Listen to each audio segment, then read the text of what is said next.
Аса көрнекті қоғам қайраткері, ғалым, фольклор танушы, этнограф, саяхатшы Шоқан Уәлиханов 1835 жылы Аманқарағай округінің бекінісі Құсмұрын деген жерде, қазіргі Қостанай облысының аумағында туған.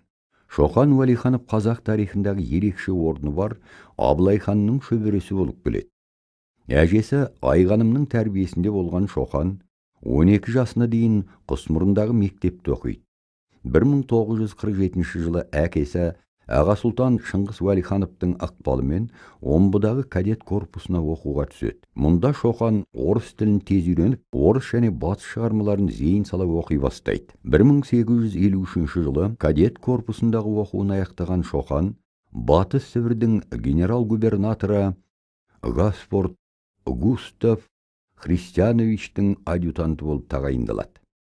1855 жылы Карл Казимирович Гудковскийдің экспедициясымен Қапалда болып қайтады. Кейін Алакөлден Ыстықкөлге дейінгі экспедицияда дипломатиялық сапармен Құлжада болады. 1858 жылы Қашқарға сапар шеккен экспедиция құрамына қатысады. Денсаулығына байланысты 1861 жылы елге емделуге оралады.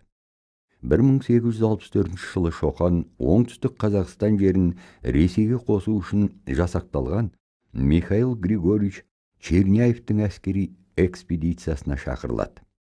Алайда Черняевтің жергілікті халыққа жасаған озбырлығына наразылық танытқан Шоқан құрамнан шығып Верныйға оралады. Осы арада жергілікті билеуші Аға Сұлтан Тезек төренің қарындасы Айсарға үйленеді. Көптен бері айғалмай жүрген науқасы меңдеген Шоқан Жетісуда, Алтын Емелде 1865 жылы дүниеден өтеді.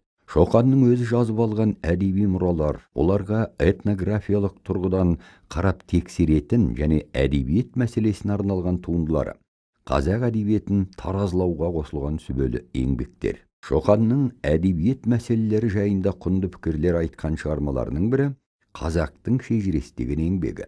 Мұнда Шоқан қазақ халқының басынан кешкен барлық оқиғасы мен өмірде болған тұлғалары халық туғызған шығармаларында із қалдырмай кетпеген деп тұжырымдайды. Жоңғария очерктер атты еңбегінде батырлар жырына ерекше тоқталып, оның халықтық сипатын, тарихи мәнін, тіл, әдебиетті зерттеу тұрғысынан өте құнды деген пікір айтқан. Кейінгі зерттеушілер қазақ халық поэзиясының түрлері туралы деген атпен бастырып жүрген еңбегінде Шоқан халық поэзиясында орныққан түр, үлгілерді жанрлық ерекшелік жағынан саралап, жүйеге салып айтып беруді мақсат етеді. Жалпы Шоқан өзінің сан салалы жазбаларының бірде-бірінде әдебиетке қатысты мәселелерге соқпай өтпейді. Шоқан әдебиет мәселелерін тарих, этнографиямен байланыстыра қарайды. Ел аузынан жинаған әдеби үлгілері, сөз шеберлерінің аузынан жазып алған жыр дастандары қазақ әдебиетінің зерттелуіне қосқан бағалы үлес болды.